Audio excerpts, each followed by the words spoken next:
जोहार। आज के झारखंड मुख्य समाचार में आपका स्वागत है। आज की पहली खबर के साथ राज्य के मुख्यमंत्री हेमंत सोरेन के द्वारा कल शुक्रवार को 18 से 44 वर्ष के वर्ग के लाभार्थियों के लिए निःशुल्क टीकाकरण कार्यक्रम की शुरुआत किया गया। इसके साथ ही पूरे राज्य भर में लगभग 500 केंद्रों पर इस आयु वर्ग के लोगों के लिए कोविड टीकाकरण प्रारंभ हो सका। कल पहले दिन कुल 27,000 से अधिक युवाओं के द्वारा टीकाकरण लगाया गया। साथ ही सीएम श्री सोरेन ने मौके पर कल शुक्रवार को राज्यवासियों से आग्रह करते हुए कहा कि इस टीकाकरण के माध्यम से खुद, परिवार, समाज, राज्य और देश को सुरक्षित रखने के लिए आगे अवश्य आएं। इधर नेशनल वाटर डेवलपमेंट एजेंसी के द्वारा एलडीसी, यूडीसी समेत कुल 62 पदों पर भर्ती के लिए नोटिफिकेशन जारी किया गया है। इन पदों के लिए एप्लीकेशन प्रोसेस 10 मई से ही शुरू हो चुकी है। राज्य के इच्छुक योग्य अभ्यर्थी इन पदों के लिए 25 मई तक ऑनलाइन आवेदन कर सकते हैं। इसके लिए जूनियर इंजीनियर में 16, हिंदी अनुवादक में 1, जूनियर लेखा अधिकारी में 5, अपर डिवीजन क्लर्क में 12, आशु लिपिक ग्रेड में 5, वहीं लोअर डिवीजन क्लर्क में कुल 23 पदों के लिए भर्ती करनी है। इधर राज्य में पिछले 24 घंटे में कोरोना वायरस संक्रमण से कुल 108 लोगों की मौत हुई है, जबकि 4,991 नए कोरोना संक्रमितों की पहचान हुई है। राज्य स्वास्थ्य विभाग के अनुसार से कल शुक्रवार को जारी बुलेटिन के अनुसार से राज्य में संक्रमण से अभी तक कुल 4,290 लोगों की मौत हो चुकी है, जबकि कुल 3,06,248 लोग कोरोना संक्रमित की पुष्टि हुई है। जारी बुलेटिन के अनुसार से राज्य में अभी तक कुल 2,53,000 लोग कोरोना को मात दे चुके हैं, जबकि 48,000 कोरोना संक्रमित फिलहाल इलाजरत हैं। इधर राज्य में स्वास्थ्य सुरक्षा सप्ताह यानी लॉकडाउन के तहत 16 से 27 मई तक राज्य के सभी व्यावसायिक और निजी वाहनों के आवागमन को लेकर नए दिशा निर्देश जारी किया गया है। अब 16 मई से राज्य के सभी निजी वाहनों में यात्रा करने वाले यात्रियों को ई पास, वैध फोटो पहचान पत्र, रेल तथा हवाई यात्रा में करने वाले यात्रियों को अपने साथ टिकट रखना आवश्यक होगा। इस संबंध में राजधानी रांची के उपायुक्त छवि रंजन ने कल शुक्रवार को बताया कि राज्य सरकार के द्वारा दिशा निर्देश के पालन कराने को लेकर राज्य के सभी पदाधिकारियों को निर्देश जारी कर दिया गया है। बताते चलें कि ई पास प्राप्त करने के लिए ई पास jharkhand.nic.in के पोर्टल से जाकर प्राप्त किया जा सकता है।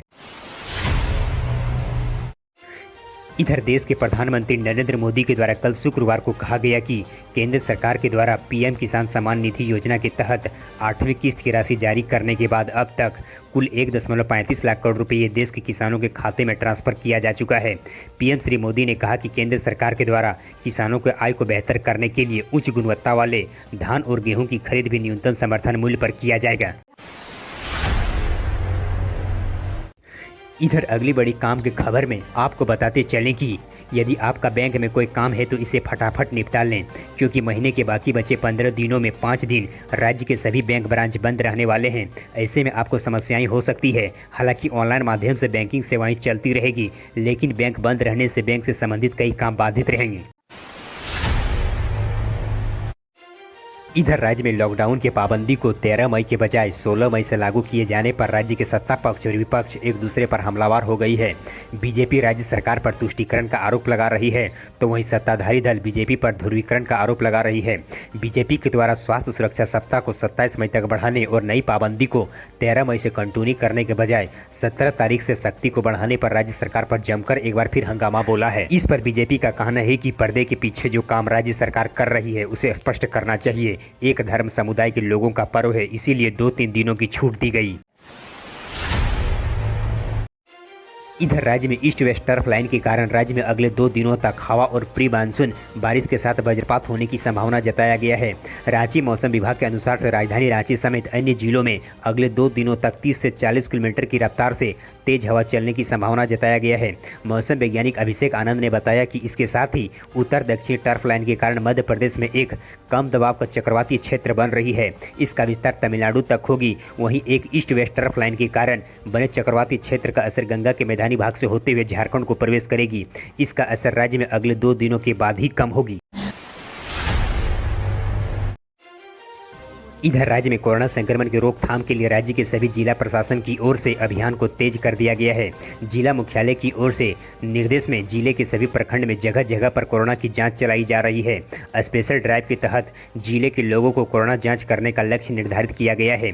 पहले दिन सभी जिले के चौक चौराहों पर प्रशासन की उपस्थिति में आने जाने वाले लोगों की कोरोना जाँच किया जा रहा है, जिससे कोरोना संक्रमितों की संख्या में भी लगातार बढ़ोतरी देखी जा रही है। इधर राज्य में कल शुक्रवार को कोरोना के कारण इस बार ईद सादगी से मनाई गई। लोगों के द्वारा अपने अपने घरों पर ही ईद का नमाज अदा किया गया। सभी जगहों पर सोशल डिस्टेंसिंग का पालन करते हुए ईद उल फितर त्यौहार मनाया गया और कोरोना महामारी से निजात दिलाने के लिए अल्लाह से दुआ भी मांगी गई। घरों में नमाज अदा करने के कारण राजधानी के मस्जिदों के आसपास सन्नाटा देखा गया। वहीं लोग सड़कों में एक दूसरे से गले मिलते नहीं नजर आए, जबकि मस्जिदों और ईदगाहों में सोशल डिस्टेंसिंग का पालन करते हुए इमामों के द्वारा नमाज अदा किया गया। इधर राज्य के मुख्यमंत्री हेमंत सोरेन के द्वारा कल शुक्रवार को साहिबगंज सदर अस्पताल में ऑक्सीजन के लिए नवनिर्मित पीएसए प्लांट का ऑनलाइन उद्घाटन किया गया। मुख्यमंत्री हेमंत सोरेन ने कल शुक्रवार को इस संयंत्र का उद्घाटन करते हुए कहा कि राज्य में स्वास्थ्य सुविधाओं को बेहतर बनाने और सभी जरूरी संसाधनों को बढ़ाने का राज्य सरकार निरंतर प्रयास कर रही है।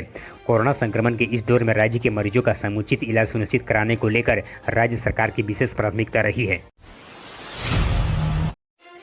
इधर राज्य के सभी पंचायत के किसी भी गांव में अगर संक्रमण के संकेत मिलती है तो संबंधित मुखिया के द्वारा इसकी जानकारी अपने वीडियो को दिया जाएगा।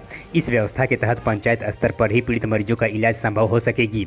उक्त बातें गोड्डा के डीसी भोर सिंह ने कल शुक्रवार को कही। जारी आदेश के तहत मुखिया के माध्यम से संबंधित प्रखंड विकास पदाधिकारी को संक्रमित की सूचना मिलनी चाहिए ताकि संक्रमितों को सही समय पर होम आइसोलेशन, कोविड किट और ऑक्सीजन आदि की उपलब्धता किया जा सके।